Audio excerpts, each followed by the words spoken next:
जळगाव जिल्ह्यातील चोपडा तालुक्यातील वडती गावात 2 ऑगस्ट रोजी रविवारी सकाळी अत्यंत धक्कादायक घटना घडली आहे। 50 वर्षीय सुभाष गोपाल भिलाला यांना झोपेतच असलेल्या आपल्या 11 वर्षीय मुलगा आणि 13 वर्षीय मुलीची धारदार कुऱ्हाडीनं हत्या केल्याची घटना उघडकीस आली आहे। या अमानुष प्रकारामुळे संपूर्ण परिसरात हळहळ व्यक्त केली जाते। मृत मुलांची नावे रामू सुभाष भिलाला वय वर्ष 11 आणि मीरा सुभाष भिलाला वय वर्ष 13 अशी आहे।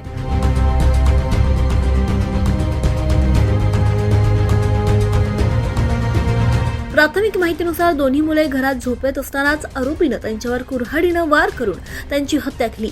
घटनेची माहिती मिळताच अडावत पोलीस ठाण्याचे सहाय्यक पोलीस निरीक्षक प्रशांत खंडारे यांच्या नेतृत्वाखाली पोलिसांचं पथक तात्काळ घटनास्थळी दाखल झालं। पोलिसांनी पंचनामा करून मृतदेह शवविच्छेदनासाठी रवाना केले असून घटनेचा सखोल तपास सुरू आहे। हत्येनंतर आरोपी सुभाष गोपाल भिलाला हा गावात शेजारील शेतात लपून बसल्याची माहिती मिळाल्यानंतर पोलिसांनी शोध मोहीम राबवत त्याला ताब्यात घेतलं।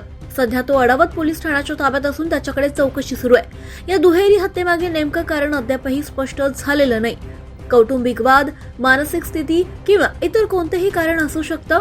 या सर्व शक्यतांचा तपास सुद्धा पोलीस करतायत। अधिकृत माहिती चौकशीनंतरच स्पष्ट होणार असल्याचं पोलिसांनी म्हटलंय। या दुर्दैवी घटनेमुळे वडती गावासह संपूर्ण परिसरात शोककळा पसरली असून 2 निष्पाप चिमुकल्यांच्या मृत्यूमुळे नागरिकांकडून सुद्धा हळहळ व्यक्त केली जाते। पोलिसांकडून पुढील कायदेशीर कारवाई सुरू आहे। 24 लाईव्ह महाराष्ट्र न्यूज साठी पंकज तायडे, जळगाव।